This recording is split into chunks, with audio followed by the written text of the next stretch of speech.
I texted and deleted multiple times. Hi Amma, I love you.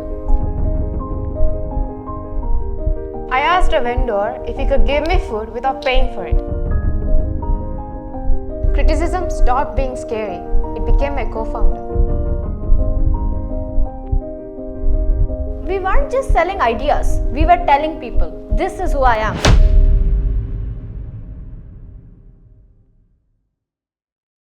I came for the certificate. 6 days. Something that adds value to my resume. That's all I wanted.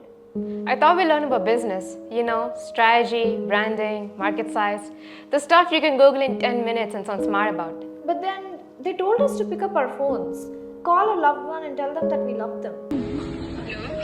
Hello, is this Vijay Lakshmi? Yeah, speaking of this. I'm Bindu, I love you so much. I miss you. I'm going to miss you right after I leave school. I'm very grateful for having you in my life. Thank you so much. It took me an unusually long time. I texted and deleted multiple times. And yet, I recorded a message at last saying, Hi Amma, I love you. And I sent it. She replied about 5 minutes later, just 4 words. I love you too. And that changed something in me. It was like a weight being lifted off of me that I didn't even know I was carrying. And that was day one. We didn't even open our laptops yet. They gave us a number of strangers to call. I remember holding my phone, trying to remember my lines.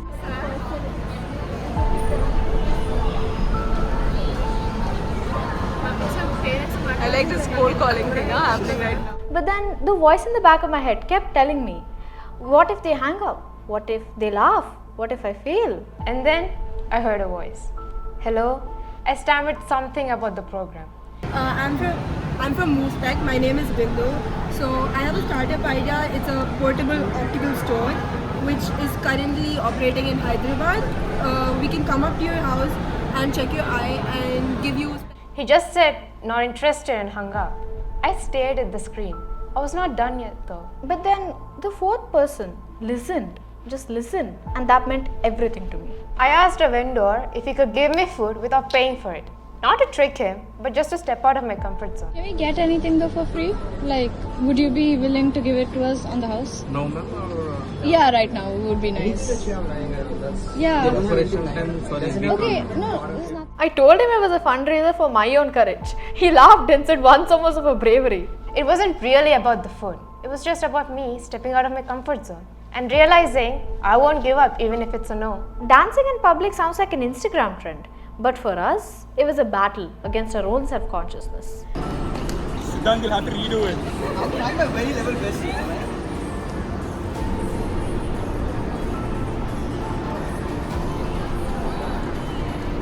I stepped into the spotlight not knowing where to stand or what to do. But my fear did not matter anymore because I had already started.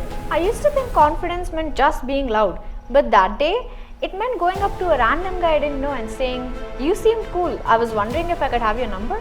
He smiled, I pretended, and I walked away pretending to be nonchalant about it.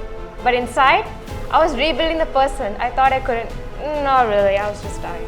She said she started the stall after her husband had died. She didn't know Excel or about profit margins. But she remembered every customer's name.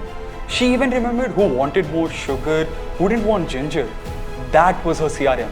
And that was her MBA. I came to teach myself about business, but she taught me about humanity. We were making reels, pitch decks, and posters, completely surrounded by chaos. We weren't just selling ideas, we were telling people, this is who I am, this is what I believe in. And for the first time, people actually listened. 6 days. That's all it took to peel off all the layers that I'd worn for years. I used to think success used to come from being impressive.